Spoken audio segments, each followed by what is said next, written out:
I see the hatch, I open it up, and boom, it's like this wave of moist air like hits me in the face as soon as I open the hatch.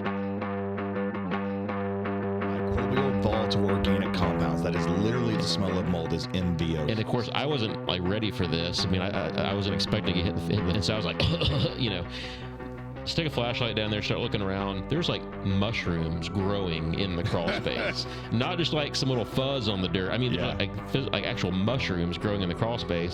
This homeowner's fortunate because you and I have done a ton of these projects together. The process was defined. Hey, I'm here. I'm the builder. There's something going on. Here's Toner. We explain what's going on. She hires us. We put together the explanation, building science explanation, and the steps for resolution. You take action on them. Some things pop up, which do in every project. We're able to respond. We're able to modify. And now the end result is she has practically a completely remodeled structure, a vastly superior crawl space application. This is going to be the best bungalow on that block, and it will probably outperform most modern homes built. Yep. Welcome, everybody, back to the Your Project Shepherd podcast, and welcome back to Toner Kersting with Toner Home Performance. It's been a little bit. It has been a little bit since you've been here. We did a lot of episodes there for a while together, and then you went incognito or AWOL, or you started ghosting me or whatever. We had our office in Austin and Dallas open up, so I'm spending so much more time in those other markets. But you did have Ryan Atlee, our GM, on with you, and he does a great job. He's a good juxtaposition to my personality, so I've been real happy that he's been on here. Yeah. And I've been listening and hearing all of our friends and colleagues on the podcast, so it's been a lot of fun. I've had a lot of road time. So. I know. Didn't you like have a big road trip with your wife for seeing a bunch of states? I did. We finished the 50 by 50 to get in all 50 states before you turn 50. Yeah, so that is done. I have no place else to go, though. I don't have anything. I've seen it all. Did you save all the boring states for last? Like, let's go drive through some cornfields. You know, the state that I thought was going to be boring was Nebraska, and it wasn't. It was the national grasslands and these geological features they have. It's amazing. It was a beautiful state, and I really appreciate it, and I feel bad. I feel like I need to write an apology note to the state of Nebraska. I went hunting there a few years ago in this area called the Sandhills of Nebraska, and it was really nice. It was not what I pictured in my mind for Nebraska. Yeah, and then out of all the states, the one that was the most surprising, and I feel like it could be a separate, like two states, is Upper Michigan. Was amazing. The people were so nice. I didn't know what a pasty was. I now know what a pasty is. It's this. Pasties are the little. No, not those pasties. Not that kind of trip. It's like a Eastern European, like an empanada for Eastern Europeans, and they're super good because we got all the Great Lakes at the same time and Niagara Falls, and so we just kind of went on a pasty trip. And I also didn't know that it was such a big apple production. Up there, and we saw the changing of the colors of the leaves. That in Wisconsin has all the apples. Oh yeah, it was great. Upper Michigan, I will most definitely go back and revisit. Is a pasty kind of like their version of a kolache, like a fried kolache, basically? It is. It's like more like an empanada, right? And it's super fat kid. Like, you don't need to eat these things on a regular basis. Do they have pasty shops like they have kolache shops here? Yeah, it says every time you go into, it says this is the best pasties in town. I'm like, okay, and I'm trying to figure that out. But it was fun. I recommend everyone do that if you get a chance. Of course, I benefited from having an airline pilot for a father, so I had a big jump start on a lot of people. But weren't you trying to get Rhonda to hit all those as well? Yeah, my wife got them all. She had the last road trip was 11. Her last states, I only had one left. Oh. In her last year, she did 23 states. Dang. Yeah, to catch up. And we got Hawaii in there, which is always Hawaii and Alaska are those outliers, right? Like, how do you get to those? So we were able to. So does just driving across the corner of a state count, or do you have to like stop and do something? It's kind of like Monopoly rules. So we have airports don't count, and in our family, you have to spend the night or do something of significance. So we're big hikers, so we chased waterfalls. So we saw waterfalls in almost all of these states, or we spent the night, or we went to the Kentucky Derby for Kentucky, stuff like that. But also, if you go to New York City, that doesn't count for New York State. If you go to LA, it doesn't count for California, because there's plenty of people. New York State and New York City are not the same thing. They are so different from each other. And if you go to LA and you have not experienced the rest of California, you're doing yourself a disservice. Oh yeah. So those are kind of in-house rules. But everyone there's actually websites dedicated to this. I didn't realize it. It was just kind of a thing. Now we're moving on to the 7x70, which is all 7 continents before you turn 70, and I have 2 continents left. And then you have all the 7 seas and all this kind of stuff that you can kind of mix in there. So. You should do like all the Caribbean islands. Like I have to hit every island. That's right. And I saw some really, really great houses. I went to the DuPont Mansion in Delaware. That was absolutely amazing. On my Instagram, I spent so much time in their mechanical room. And it was really great. I went to the oldest house in Maryland. And we spent time in Philadelphia and went on an old historic house tour. So a lot of house content for me also. Is your wife like, oh my God, let's stop looking at houses? No, she's more house crazy than I am. I have to hold her back. She loves homes. And I'm like, this is what I do every day. Do we have to? She's like, no, let's go. So I appreciate that I have a wife that supports my addiction to homes. That's awesome. So speaking of houses, we're going to talk about, I thought it'd be fun to talk about some projects that we've been a part of recently on the forensic side, or helping people figure out some weird stuff going on. We talk about, we mention these things a lot on different episodes, but I thought it'd be cool to spend some time just kind of focusing on a couple different projects. And so, today I wanted to talk about one. It's an old 1920s, probably late 20s bungalow over near the Med Center here in Houston. And this one it's a family friend. It's one of my daughter's best friend's moms. And so I'll say that as we do this, I'm going to have Daniela pop some stuff on the screen so that our people that are watching can kind of see some photos and videos of what we're talking about, some examples. But so anyway, this is a 1920s bungalow. She bought it back in April, May of this year. So she's had it for 6 months and moved in back then. House is all original, I think, except for the master bath had been remodeled. So anyway, she goes out of town for the weekend to see her daughter in Austin, comes home and her wood floors are all buckled, which, we get a lot of calls for, hey, my wood floors are buckled. There's something going on. But it's not usually like an overnight thing, right? So she goes out of town, she comes back home, boom, the wood floors are messed up. Now, I'll say this. I think sometimes people are living in the house, they may not notice a little bit of rippling. It may have been there for a while, she didn't notice it. But, and I'm not saying that was the case, but typically I see that happen. I walk into houses and I see wood floors or I feel them under my feet, and I mention it, and they're like, oh, I never noticed that. Yeah. So it's like being nose blind to a smell in your house, right? So anyway, but this was major. She comes home, the floors are popping up. It's they were buckled. These were not warped wood floors. They were buckled. Yeah, it hits you in the face. Yeah. And it's the beautiful old original 1920s red oak flooring, which by the way was the cheap flooring back in the day. I know, it's shorty oak, which we fight for right now, 2 1/4 inch or 2 3/4 inch shorty oak, and that was actually long throw shorty oak. So we had some planks there that were 13 feet long. That was almost utility grade subflooring at that point. Yeah, but now it's everybody wants it. So of course everybody now is oh man, we have to save that old flooring, right? So anyway, she calls me freaking out. She's like, Curtis, what do I do? So I go by there on a Sunday or something like that, and I'm like, well, yeah, there's definitely a moisture issue going on here. It's classic symptoms of moisture, water under the house. But the house is on a crawl space. I forgot to mention that. And it's 12 to 18 inches off the ground, depending on the grades. My fat ass is not going to crawl under that house and mess with it, right? So I said, all right, let's get Toner out here next week. Toner would love to crawl under your house. That's right. I think she expected that I was going to shimmy under the house. So anyway, I say, let's get Toner out here next week, and let's get a plumber, see if there's a water leak going on somewhere. So I call you out. You come out on a Tuesday, beat me there, kind of talk to her, and also on the day before, the plumber does come out, and he finds a shower pan leak under the master shower. Or we shouldn't say master shower anymore. It's the primary shower. Sorry, it's the wrong language. You connected her to me over text, right? Which is a very common way that we get that initial connection. Hey, this is Toner. you need to have a conversation with him. And I had scheduled a phone call right after that, or the office scheduled a phone call. And we always do our initial intakes. It's at myself or Ryan that takes that initial call. I spend a lot of my day doing these initial calls. And we have them, it's very common or a very regular conversation. Hey, this is us. Thanks for your time. Tell me what's going on in your home. That's all we say. And then we just sit back and we listen.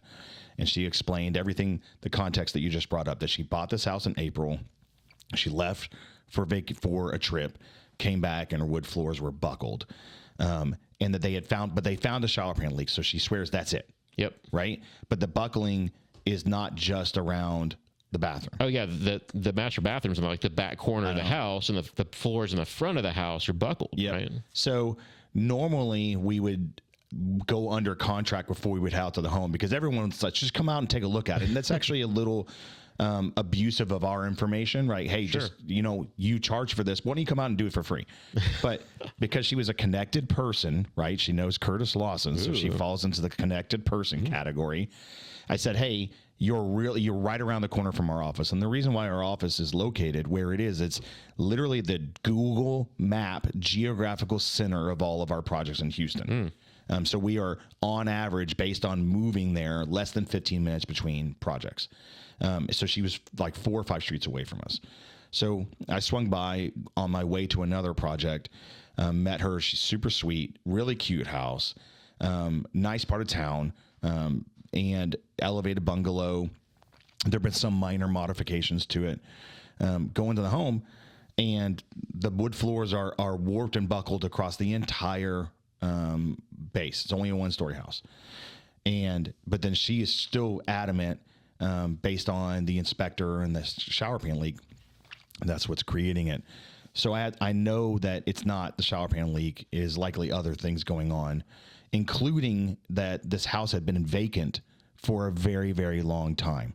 Right, before she bought it. Yeah, someone had probably passed away, and the house just sat there for a few years. Yeah. Right? And it ran the AC, but not very much. Well, she is of an age where air conditioning becomes more of a biological priority, right? Because she gets really, really hot at certain times that's the time, right? Mm-hmm. So I ask her, what do you keep your AC at? And she keeps it very, very cold. 70, I think. Yeah, 70 degrees. Well, 70 degrees on a thermostat that's in the hallway. Right. Which means that it's actually turning it down lower than that. It's overcooling the rest of the space, because the thermostat's not in an area where it can actually respond to the temperature load. Right. So I'm already thinking, okay, what has changed between then and now? Well, we actually had a mild spring here. It didn't get really hot, but the period that she did leave was the first 2.5 to 3 weeks of legit, not only heat, but overnight relative humidity. So she's making her house cooler for the first time in years. Yep. It's hotter and wetter than it's ever been before. So the thermodynamic differences between inside and outside are completely magnified.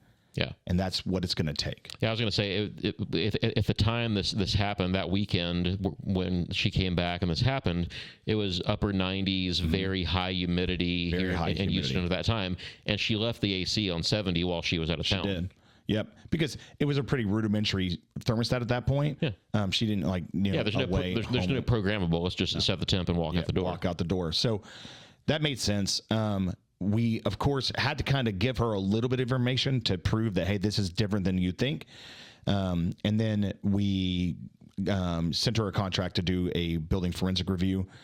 You showed up right at the end when I was leaving. Mm-hmm. So it was a good handoff. And then I know that we went under contract, and then Ryan went out there and did the review, went through all of the outside of the house, all the inside. Use sonar so we can see how moisture and energy is moving through the assemblies. We don't ever use infrared. It's not an actual forensic tool. It just creates a bunch of unnecessary pictures, and the way that people utilize it is problematic. I do appreciate infrared, and that we own a really, really beautiful infrared camera that we will use very specifically. But the reason why we don't use it is so many people use it maliciously that we avoid that. Same thing with people they don't understand how moisture meters actually work, and that it's merely a metric tool in the hands of the person interpreting it. And you have to understand densities of materials and assemblies. It's like you have to do a Wolfie model in your mind when you're using that. And there's a big difference in the kind of the quality of moisture meters too. You can get a $20 moisture meter on Amazon, or you can get a hundreds of dollars one that can give you very different readings because they have different settings. They're meant for different purposes. But I would say that I can buy the cheapest moisture meter and the most expensive moisture meter, but if you just stick with it and become consistent, then you can take that consistency, whether that consistency is an 80 on a moisture scale or a 10 on a moisture scale. But if that consistency is then brought through a brain that understands these other metrics and these other dynamics, it's interpreted. The meter is only as dumb as the person holding it. And it's not that they're just ignorant to these things. It took a long time. And I've been using moisture meters for almost 26 years.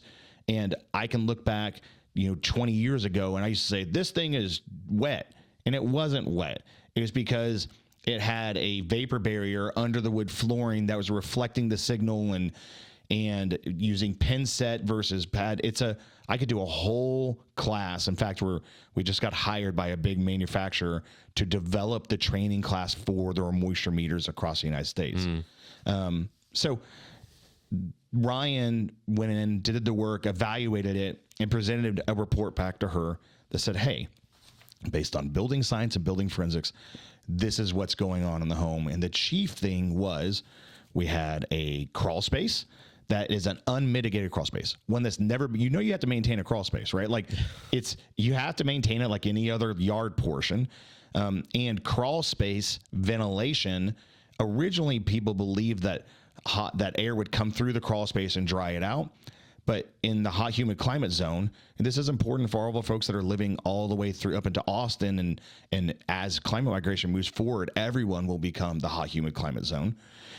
Replacing hot, wet air with hot, wet air and expecting it to not be hot, wet air is an oxymoron. So ventilation of assemblies in the hot, humid climate zone don't work in any format. Ventilated attics, ventilated crawl spaces. There are some cases where an attic could operate based on some other conditions, but the crawl space ventilation has kind of gone away. And now we actually, even by code standards, ventilating crawl spaces is really for flood mitigation, not for ventilating. Right. So this crawl space is full of hot, wet air from the outside, but also the majority of the moisture is from hydrostatic pressure, the earth pushing water up to get to a lower area of pressure in the surface. Then it vaporizes into that atmosphere. So we have 2 points of moisture introduction, and then we make it dry and cool on the inside. And I told her, thankfully, she hadn't replaced the ACs yet or replaced the windows. Right. Because this would have made it even worse. Right. Because we'd have a lower pressure environment inside, drier and extra cold. So she's already on her way there. She would have put it on mechanical steroids, is what we like to call it. So that water vapor is dissipating up, and it starts to collect inside the subflooring and then the oak. And I think this had been going on for a long time. And the good thing about wood is it has a lot of memory, so it'll lay back down. But the more this happens, it expands the cellular capacity, so it can hold more and more water. And eventually you hit a point of supersaturation, and then the buckling occurs. And that's what happened when she was gone. And it always happens when people are gone. But I've seen it push walls apart. I've seen couches up at an angle because there's a buckle underneath it. The good thing is it was consistent. This isn't a mystery. Yeah. But the recommendations were pretty specific. And they always have to be. A crawl space is something that you can't do halfway. So energy code, crazy, that they are the ones that actually require polyurethane sheathing on top of your crawl space. It almost has nothing to do with energy efficiency. This is why we do have to remember that the energy code is kind of the garbage can code. We throw a bunch of extra crap in there that has nothing to do with energy efficiency. But then because it's not part of the res check or HERS rating, those elements get ignored. Mm-hmm. So we go to houses all the time with these issues that are brand new. And I'm like, where's your vapor barrier? Where's your polyurethane on sheathing on your crawl space? Well, we're not supposed to do that. I'm like, no, you do per energy code. Well, I have a sticker in my panel. That sticker in the panel doesn't say you passed energy code. Yeah, they're not inspecting the crawl space. 99% of HERS raters, they don't actually evaluate the code. They do just what you need to get to your sticker. And then we spend all this time in the training with Resnet and all these guys, and they don't even speak to everything that's actually in the code. So, but that is actually one of the most important parts of energy code that doesn't get adhered to, because without a resilient structure, energy efficiency means nothing. And that is actually a very, very important part of the resiliency of our new structures. So we had to go in there, we had to grade the crawl space. You can't have potholes from raccoons and all this kind of stuff, and dead bodies, and there was a clown that lived there before, so you got to be careful of what they buried, right? That kind of stuff. So you go ahead and you get to grade it properly. I know that some people like to kind of pitch in the middle and grade to the sides. That only works if the yard to the right and the left-hand side or the front and the rear can accept that runoff. I prefer to grade to a corner and put a sump pump. A drain, yeah. Or a drain, right? Yeah, exactly. Start with the drain, but make the drain well large enough to accept a pump later on. Also, if you drain to the sides and your vent's not at ground level, it's not going to go anywhere. No, it's not going to go anywhere. It's going to sit there against the grade beam and maybe cause some foundation sinking. Exactly. And it is easier also when you're grading to go to one end of the crawl space and pull back towards yourself, because it's a really horrible place to work, right? Like, it's prison level kind of sin. I committed a crime and now I have to fix crawl spaces for a living. So grade. At least on new construction crawl spaces, we generally build them big enough to. That's right. Even I can get in there, but right? The crazy thing is, we like to get in there and set grade as soon as the joists are finished, but then people will pound on it sometimes. But that's generally fixable. Then you put your polyurethane down, but then you have to secure it. You have to tape it to the posts and the beams, and a lot of that, so when you get a flood, it doesn't just push away. And then you have to put some type of aggregate on it. The aggregate's there for a couple purposes. One, to keep it in place. So you could do like a 4x4 block, or excuse me, a 6" by 6" CMU block every 4 square feet. That will hold it down. But when you do get those like little dips, you can do full aggregate, and that will level everything off. And I think if you have a visible, like if you can see into the crawl space, it's nice to do like a row of black star around the perimeter and then gray gravel through the interior. And then it was supposed to be simple to flip over and do the closed cell foam properly. Right. And then you found that was not simple. Right. So after you guys went in and did your forensic review, made the recommendations, she moved all of her stuff out. We were going to start doing work. And I found a hatch in the hall closet, and and when she was living in the house, she had towels and stuff in there. So I didn't see the hatch. It was like a little, I don't know, 30-inch by 30-inch section of wood flooring that had a brass pull in it, and she didn't know it was there. She'd never seen it before. The home inspector that she hired when she bought the house never saw it, right? But I've been in enough. I can't talk today. I've been in enough of these houses to know that there's usually some kind of little crawl space hatch somewhere in the house. So anyway, I see the hatch. I open it up, and boom! It's like this wave of moist air like hits me in the face as soon as I open the hatch. MVOCs, right? Microbial volatile organic compounds. That is literally the smell of mold, is MVOCs. And of course, I wasn't like ready for this. I mean, I wasn't expecting to get hit in the and so I was like, stick a flashlight down there, start looking around. There's like mushrooms growing in the crawl space, not just like some little fuzz on the dirt. I mean, there's like actual mushrooms growing in the crawl space. And Danielle's got a picture. She'll pop on the screen of that in a second. But, and so I start shining the flashlight around all in there. All the framing is covered in mold growth. And I'm like, man, we got to get this checked out. So I called a mold testing company. They come out and test it. Thank God it wasn't Stachybotrys. It was like Penicillium aspergillus. Which is what we'd expect to find in an area that's been exposed to water vapor introduction for very, very long periods of time. Yeah. Right? So this leak, so there was a shower pan leak for sure, right? The plumber wasn't lying about that. I mean, I saw pictures, like you could see water coming out of the shower pan. So that was legit. But probably that shower pan had been leaking for quite a while, and just no one knew about it because that part of the crawl space was really hard to get to. But the kind of moisture that she had going on in the crawl space, it was kind of a latent problem that had been going on for a long time. And then the shower pan leak, I think, accelerated that, combined with the humidity and the temperature. Yep.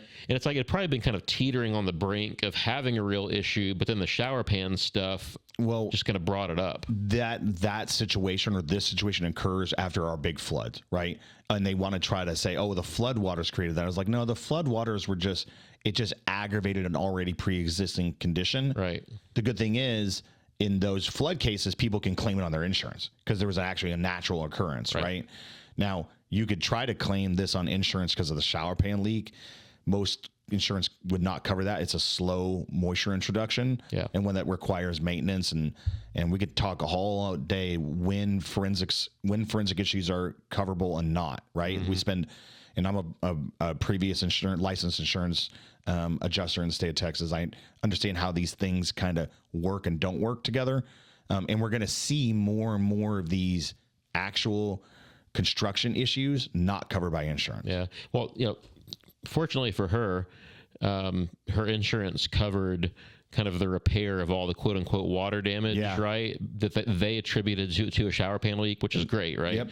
So good for her. But also, fortunately for her, she had the financial capacity to go ahead and fix these other issues while we were at it that insurance didn't cover. It's also fortunate that she didn't have 10 years of living in this house, right? Like, she was able to move out a little easier than someone that was totally entrenched in a structure. She had not been in them that long, and it was just her. So she didn't have kids to deal with in schools, and really serendipitous, right? So you opened it up, and now we have rot and mold and mushrooms. And it is super important for folks to understand that going underneath a house and applying a monolithic layer of air, water, vapor, pressure, and thermal barrier has to be applied onto a substrate that can accept it. Right. And that minimum substrate has to be dry. So I go to many, many houses that have had the closed cell foam applied to it, and it's not functioning, as actually the material rots in place even faster. And the biggest sign that that's happening, besides soft spots, is just this rapid increase in roaches and earwigs and pests. It's really nasty, because that closed cell foam has to be done 100% or not at all, and it has to be done to at least a 2-inch barrier.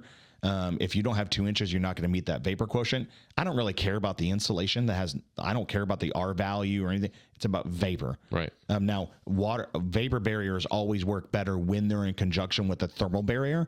Otherwise, you are going to have a tendency to find yourself at a condensation plane if it's on the wrong side of the assembly. Of course, this is the correct side of the assembly, the outside. So we weren't going to be able to dry this out. No. Like, that was not going to happen. Yeah. So this mold issue and rot issue kind of forced us into, now we're going to remove all the subfloor, and that old 1920 subfloor was like 2x12 laid on a 40 2x12 on a 40, but an actual 2-inch board, laid, not nominal, laid on a 45 across the whole house. And of course, back then, that subfloor, well, even now, the subfloor goes underneath all the bottom plates of all the walls. So we're having to go along with a saw and cut as tight as we can to the interior walls and cut that subfloor away, and then painstakingly pry every single freaking plank off that thing, which took forever, by the way. So we removed the oak, we removed the subfloor, expose all the issues, and so we get down there, and now we're scrubbing the. There's a cleaner that a lot of the remediation companies use called Shockwave. It will kill the active growth. Scrub everything with Shockwave. Go back and it's important to note, you don't just spray Shockwaves. You have to scrub, right? Then you spray, then you scrub, then you spray. It requires action, right? Not just application. And that's what people forget. Don't just mist it, right? Yep. And then, this was maybe an unnecessary step, but we also painted all the subfloor framing with a fungicidal paint to further seal. Although the closed cell insulation may have made us not have to do that. Some of that, so a lot of what we do has a psychological aspect to it. And there are cases where we will still, even though I know the closed cell foam will encapsulate it and I don't need that, but the clients prefer to have a visual reference that it's been done. When you see all your subfloor framing like painted white with this paint, like you just kind of feel better about it. You do, and it's not a big cost, and it's not hurting anything, because I'm still not going to be able to get the closed cell foam between the bottom of the subflooring and the top of the joist, right? So it might sit there for a little bit, and we don't want it to reaccumulate, right? And sometimes, even though it's been cleaned up, there's some dark spots on the new wood. And so psychologically, it's not hurting anything. So we have some photos of the subfloor framing painted with that paint also that will pop on there too. But so yeah, we painted all that. We installed new subfloor decking, went back with plywood decking, and then we went in there and sprayed the 2 inches of closed cell. You know what's interesting on your plywood decking is the old 2x6 was a very, very specific height, right? And you can't just, and because it was true form framing and framing material, getting that new subfloor to be at the height of the old subflooring diagonal, it's going through the wall, is tricky. Yeah, well, actually, we didn't even try. we just went back with the subfloor, and we're actually going back and adjusting the baseboards and shoe mold. Okay, yeah, it was trying to get that height right was going to be tricky. Plus, the baseboards are in bad shape anyway. Okay, so then now, when they thought that it was going to be crawl space prep, flip over, if it's dry it out, spray, it got punted because you found the subfloor quality, or excuse me, the framing quality was so poor, we had to start from scratch. Yeah, we had to replace some rotten subfloor framing as well. And then also we had to go back in there and add blocking for all of our plywood that we put down, because those you couldn't get to the walls. Yeah, that decking, but that was there before, ran all the way across the house continuous, and so now we had to go in and add blocking at all the perimeters to nail our subfloor too. And at this point, she lost her kitchen in this process, right? Yep. So had to pull out all the cabinets throughout the whole house. Yep. So she ended up getting a new kitchen out of the job. And those, if I remember correctly, were almost original cabinetry. That part was going to be remodeled anyways. It was original cabinet boxes. Someone had to reface the cabinets at some point, but all the boxes and the countertops and everything were original. And we did some windows, but not all windows, right? Yeah. So we're replacing. She had the old wood windows with the lead weights on the front of the house, so we're swapping those out while we're there. She didn't want to replace all the windows in the house. She already had some double pane in the back. Well, and I had a conversation with her about her attic and her air conditioning and those windows, that we need to do it all in conjunction. So we have an agreement to come back around in 2 years and have that conversation again with her. And we leave a lot of our clients with, don't do this without calling us, like those kind of warnings. Because what I didn't want her to do was replace the AC now and then do the windows later on and throw off that load, right? Yeah. And now we actually have a calculable load from below, and we've improved the vapor quotient.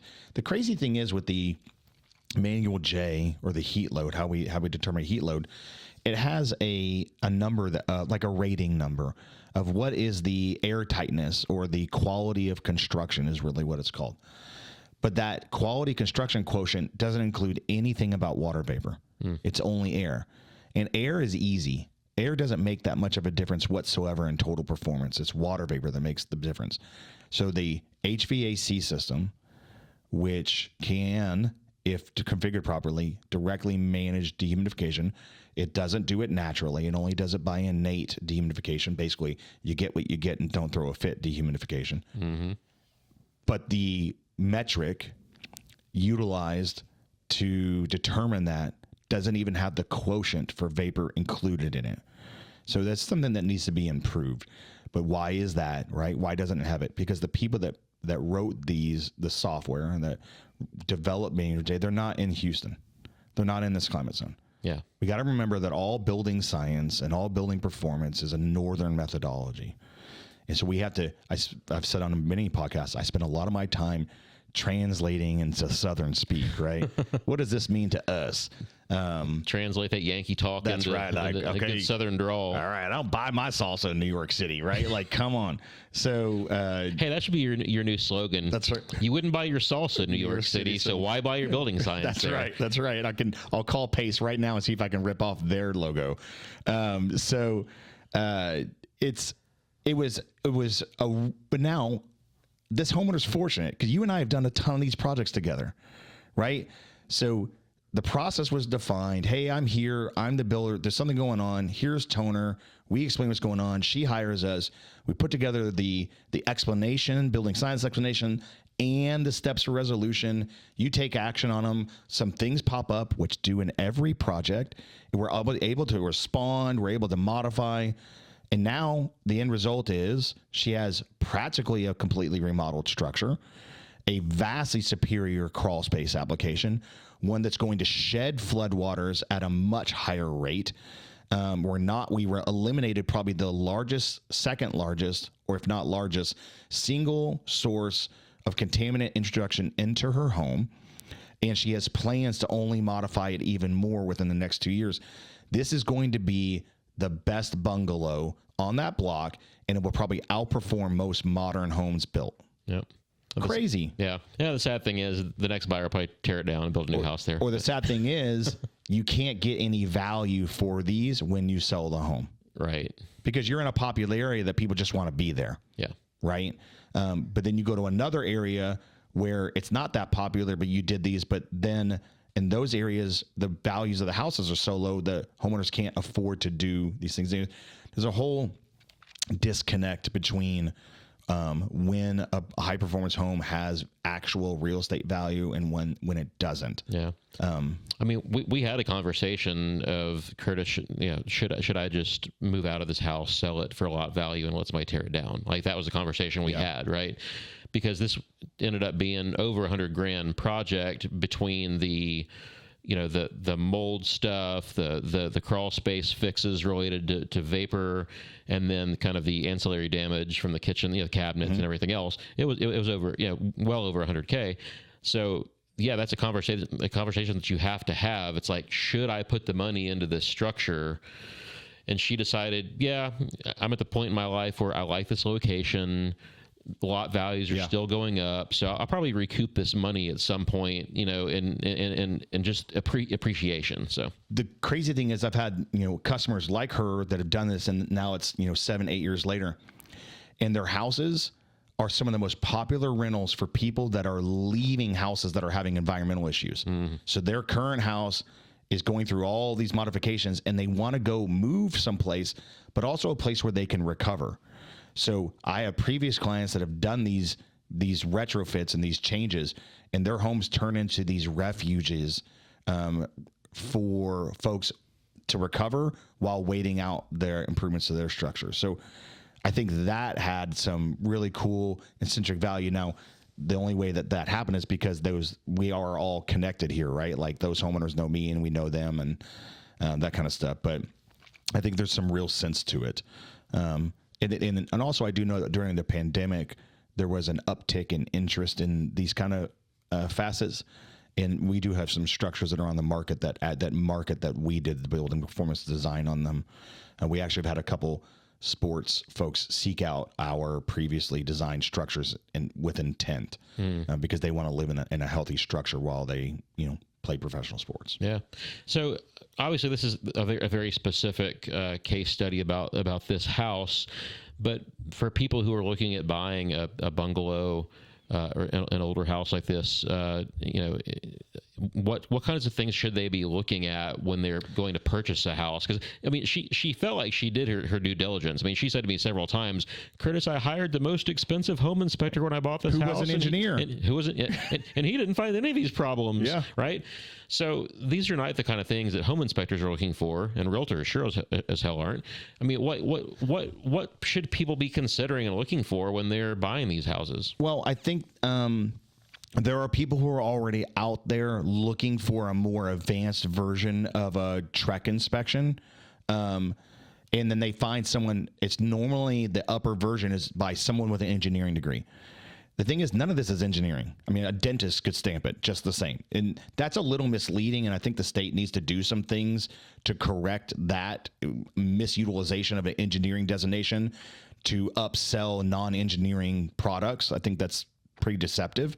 But also, bigger picture, realtors don't want that. They don't want advanced inspections. They want the transaction to happen. Yeah. The real estate agent is not incentivized for you to really, really look at the home. They want you to be ignorant so that you purchase the structure. So I do have about 36 real estate agents in Houston and a couple in Austin and Dallas that would never do a project without us. But the funny thing is, I only represent their buyers. They never use me with a seller. Right? Because they want it as a tool for negotiation. But also, these are typically very expensive structures where that stuff will snowball, and there's enough room in the transaction for a $100,000 swing. And also the homeowners don't absolutely have to have that house. They already have a nicer structure. I actually just got done with a $5.5 million purchase. We were brought in as a third party because the buyer and the seller got sideways with each other, and they had two different inspectors that were both engineers contradicting each other. So we got brought in as an independent third party, and there was methodologies that those guys were using and some overarching assumptions that were incorrect. So we just kind of pushed them out of the way and said, this is the reality of your situation. And there was some incentives given back and forth, but that transaction actually happened. And we were real happy with that. But we had one of the real estate agents kind of bark at me at the table over how would you know this, blah, blah, blah. And stay calm when we answer. I mean, people bark at me all the time. And I'm okay with that. And then he called 2 days later and apologized. He's like, hey, I did not, afterthought, I'm always arguing for the best of my buyers. And I'm like, I appreciate that. I do my job thoroughly. You do your job thoroughly, because I didn't mean to. He said your points were valid, and I thought that was very cool of him to call and apologize. He's now kind of one of my favorite realtors. But I think homeowners need to understand that the key is the TREC inspection is the absolute bare minimum, and they need to trust their spidey senses. Right? They smell something. If something looks weird, if something's swollen, they need to take that extra step. Yeah, I mean, your nose is your first good tool that you should use when you walk into a house, right? Touch things. I always, I look like, well, I don't look like him. I wish I kind of did. Like Tom Cruise sliding around on my socks and houses. And you do it too, right? Like that's how we feel when there's undulations in elevation and warped floorings, soft spots. Your shoes are a little misleading. So use common sense, but also homeowners, think for yourself. Don't go to the realtor, because the realtor has economic incentives that are contrary to your needs. So if it smells like a fish, it's probably a fish. Go call a fisherman, right? That's what you need to do. And I think that's becoming more and more prevalent. In fact, I totally disconnected from this. I had an email overnight. We had the National Night Out was, I think, in October. And there was a couple who bought a bungalow in the Heights, beautiful part of town, expensive now, right? Remember when the Heights used to be affordable? Yeah. Like it's ridiculous. And they're about to do a remodel and a heavy add-on, and they're out on the street. All the neighbors are there, and they start having conversations about it. And they had about 7 neighbors said, yeah, we've had issues with our bungalows. And 4 of those 7 had already hired us. And out of those 4, one of them did the work up front and said, well, I haven't had any problems. I used them up front. So we actually are going to go do the building performance design for their show. Hopefully. We have our initial phone intake call with them today. But that's been a beautiful thing about Houston. It's a really small, connected town. And we got there, but it's the biggest small town in Texas. But I regularly hear clients of ours going, I didn't know someone like you existed.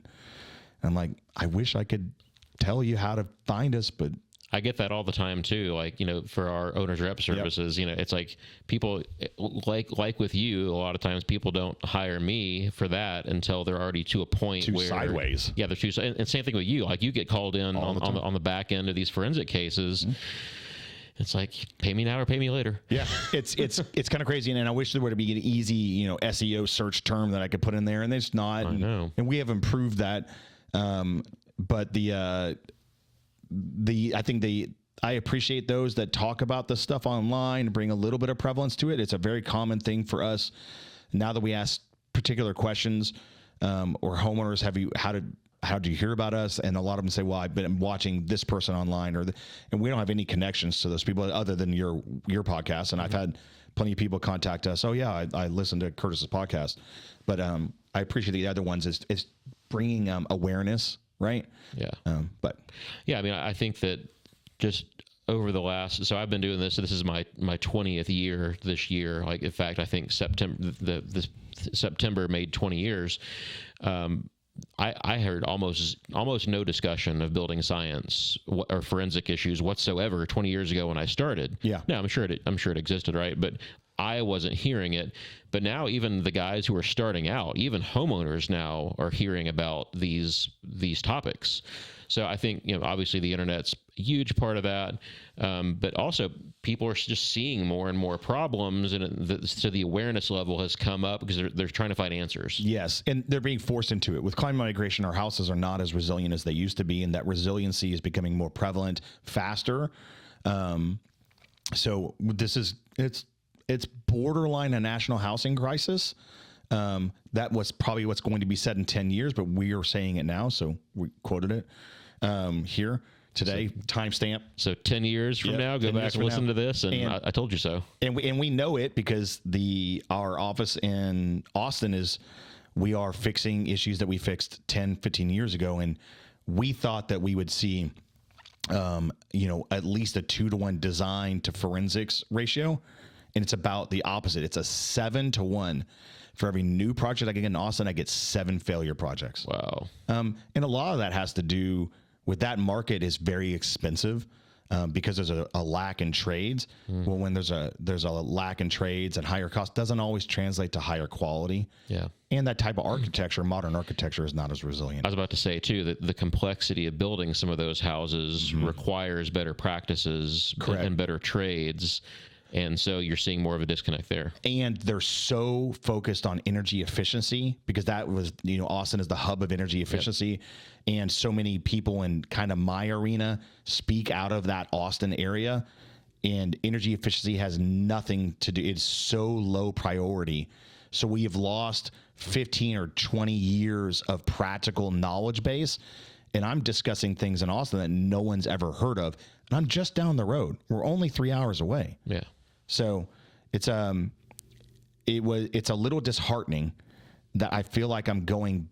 My worst builder in Houston is more knowledgeable about true building science than the best builder in Austin, because they have to deal with it.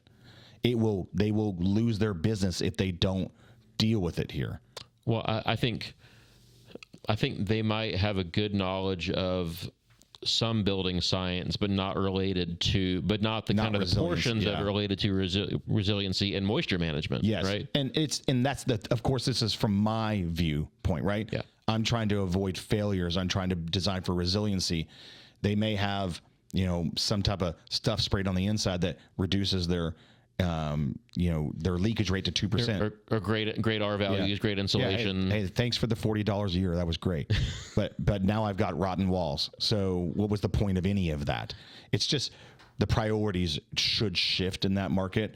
But we're a relatively small group.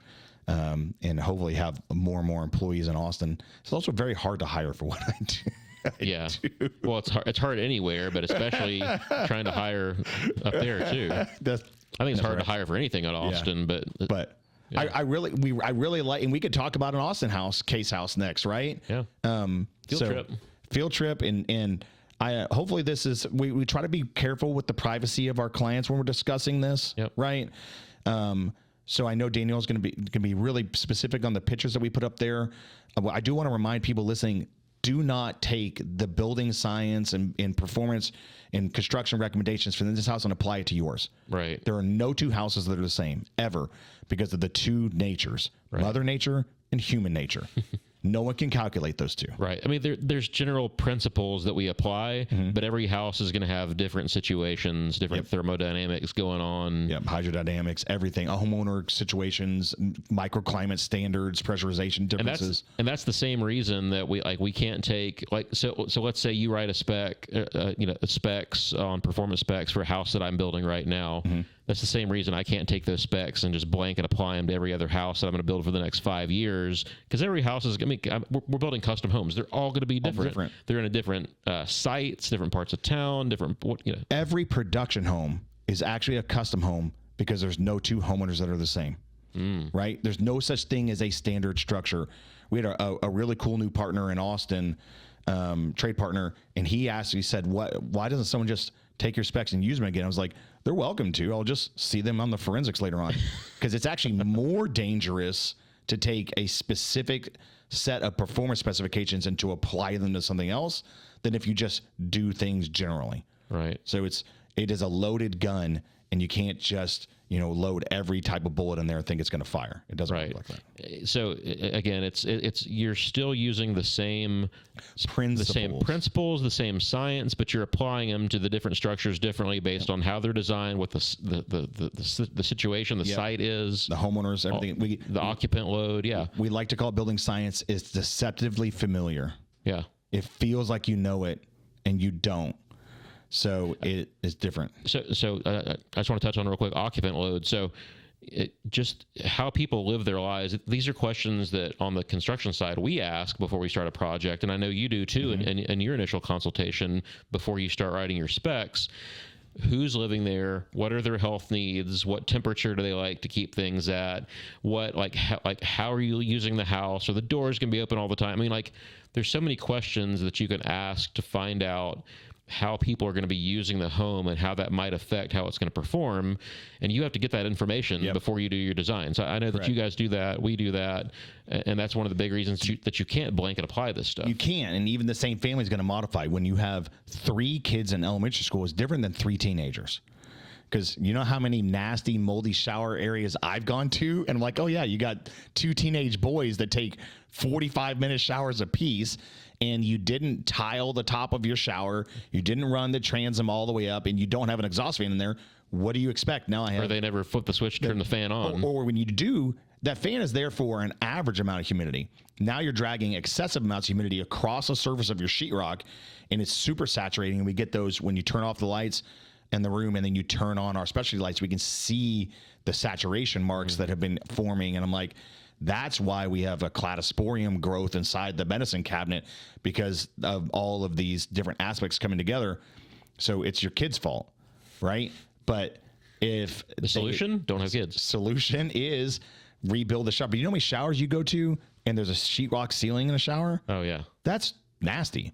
Right. And even though it doesn't necessarily grow mold, it still is a breeding ground for microorganisms that then find themselves in other places. And if you've got like a recessed can in your shower, that stuff's just kind of going around the recess, and it doesn't have a proper seal or gasket on it. That stuff's just going around that can too. That needs to be a bath fan can light, right? And that whole idea that there's a transom at the top of the glass that's tilted open, horrible idea. Keep the wet inside the wet and rate everything for wet. So everything in the shower should be wet rated.